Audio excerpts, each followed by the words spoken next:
While much of our area here in South Carolina will likely not get much from Elsa like we're seeing in Florida. Some parts could see, though, some heavy rain and flooding. That's right. It might make it for a rough commute in the morning. Fox Carolina's Zach Prelutsky is down in Greenwood tonight with more on how they are preparing. They could see more rain than much of us here in the upstate.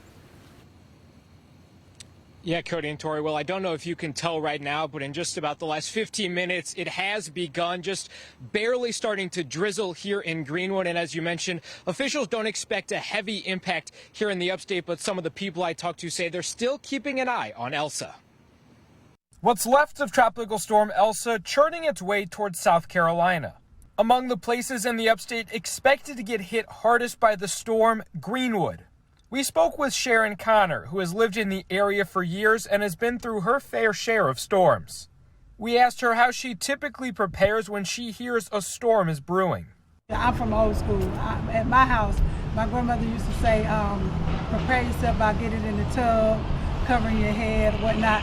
So I have older sons now, but I kind of like tell them to do the same thing. Just take board. You know, if a storm does come through, just take cover. While the South Carolina Emergency Management Division doesn't expect a heavy impact for the upstate, officials tell us it would still be a good idea for people to park their cars in garages if possible and bring as much inside of your home from your yard as you can. The upstate in particular is notorious for downed trees and down power lines, and some occasional localized flooding as well. So, if you do see, a road that's been washed out partially or it's closed and there's a barricade around it, don't go through that road. We spoke to Greenwood Landscaping and Tree Removal and asked them what people should look out for when it comes to trees in their yards.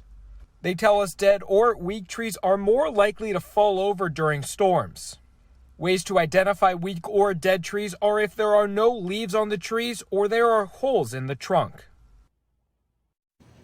Now, emergency management is also encouraging everyone to take this time before the storm hits to come up with a safety plan or make an emergency kit if you have not done that already. Now, coming up on the 11 o'clock news, we'll tell you what officials suggest you put in those kits. For now, reporting live in Greenwood, Zach Prelutsky, back to you.